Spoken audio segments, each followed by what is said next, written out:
what chord that is? I bet you do. Well, I wished I was in Austin, in the chilly party bar, drinking Mad Dog margaritas and not caring where you are. But here I sit in Dublin, just rolling cigarettes, holding back and choking back the shakes with every breath. So forgive me all my anger, forgive me all my faults. There's no need to forgive me for thinking what I thought. I loved you from the get-go, I loved you from the start. I loved you on the Spanish stairs the day you said goodbye. That's a great tune called Dublin Blues from Guy Clark. And that's the subject of Lesson 3A is listening. So let me cover a few aspects of that. And then I'm going to point you to the playlist that has a lot of tunes that I'd like you to listen to. And I'll tell you why as we go through. There's 4 parts of listening that I'd like you to think about as you're learning to play those 4 chords that we covered in the first part of Lesson 3. This is Lesson 3A, by the way, just some things to think about while you're working through the mechanics of getting your fingers to move into those chord positions. So first thing is to listen to yourself. So as you're playing, it's a good idea to become a listener as well. So one way to do that is to close your eyes. For me, I tend to play and sing with my eyes closed. I'm not sure how that habit got developed in my part, but I do think that having information come into my brain from visually is not that helpful to my music. It's more important to be listening, especially when you're playing in a band and you're listening to your own playing plus everybody else's. If you close your eyes and just let the sound come in, you can really kind of focus in on what's happening with your instrument and with the other people that you're playing with. And then I had a saying that if you can play the chords without looking at your left hand, eventually the neck's not going to move. Your guitar is kind of going to stay the same place. So it's not a bad idea to just try to think about closing your eyes and letting your fingers find their way. Even if they find the wrong place, you can call that jazz and adjust back to where it belongs. So that's the first thing. Listen to yourself. The second thing, as I kind of teed up already, is to listen to your bandmates. Eventually, you're going to play with other people if you want to. I think that's one of the most important aspects of music is collaborating with other musicians. Even if you play for your friends and your family, people are going to want to sing along. They're going to want to tap and bang on tables and tap their feet. And so what are they doing relative to what you're doing? And that's now kind of complicated if you think about it. You're listening and playing your music plus at the same time listening to what other people are doing and adjusting your playing compared to what else you're hearing and what else is going on. That's the basis of collaboration and playing in an ensemble, whether it's a duo, trio, or full band or whatever it happens to be. So that's the second part. You might not have to worry about that for a while, but I'd like you to start thinking about it. I'd like to think about, do you want to play with other people and how can you do that and still be a good listener? You don't want to, over dominate the conversation by playing louder than everybody or faster or slower. You want to get in synchronization with the people that you're playing with.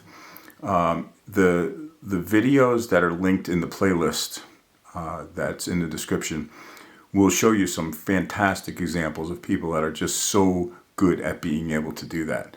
And that's something, that I think a lot of musicians would aspire to, is to be able to play with other people and be that much on the same page. The third one is to listen to your audience. So as you're playing music, and I would encourage you to play for an audience, even if you're just starting. The audience could be your cats and your dogs, your parents, your grandparents, your children, your brothers, your sisters. It could be your friends. Doesn't matter. It could be audience of 1 or 2. Could be 10 or 20, whatever works for you.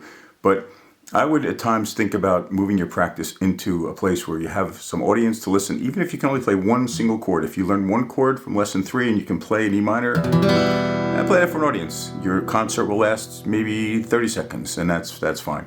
And the audience will react to what you're playing. That's really the point of live music, is to engage your listeners in what you're doing.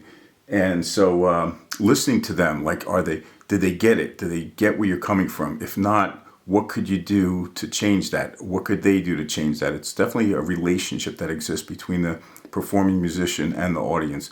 And that's true, like I said, it doesn't matter. It doesn't have to be Madison Square Garden. That's true if you're on your back porch or in your garage, your living room, your basement, and you're playing with just a few people to listen to you. That's still true there. Matter of fact, it may be more true there. That's a more intimate audience. So think about listening to your audience as well. And the fourth one is to listen to the pros. There's so many tremendous musicians. I've linked a playlist, and on that is just some crazy different music, and some people are just so talented. So listen to that if you can. I know it got a little long. I just had fun, kept adding tunes to the playlist. All of those songs have at least a G, a C, a D, or an E minor chord in them. Some of the songs are played entirely with those 4 chords. Some use those chords and a few different chords. So listen if you can, and maybe watch them, because the camera eventually will swing by the guitar player and you go, oh, that's a G or whatever, and you'll start to see what they're playing and connect your brain into what they're playing with their fingers and what you're hearing with your ears, and when do the chords change, and when do the chords move, and what do they sound like, and what's the rhythm like, and so forth. So while you're doing that, I just want to point out that you're probably going to see this thing in the video. This is called the capo, and you can put it on the neck, and it basically changes the notes of the guitar by shortening the string. The theory and what it does and what happens to the chords and the notes is not that important. The main thing is that if this thing is here, for example, now it's on the 3rd fret, and I play this chord, that's still a G, right? That's a G form. Let's call it a form, right?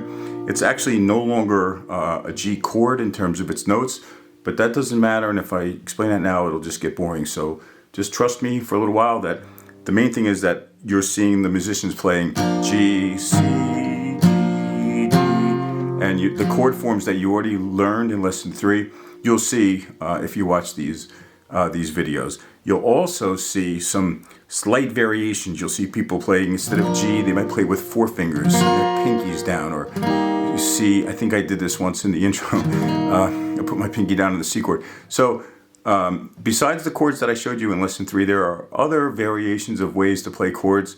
As with most things, there's several ways to get to the same endpoint. So don't let that throw you. As you're watching those musicians, you'll see definitely D chords, you'll see C, you might see some variations with fingers moving a little bit around. That's okay. Basically, you're still seeing C's and G's and E minors.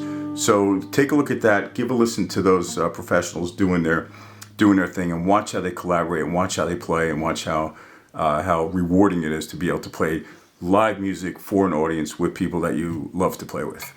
I'll see you in lesson 3B.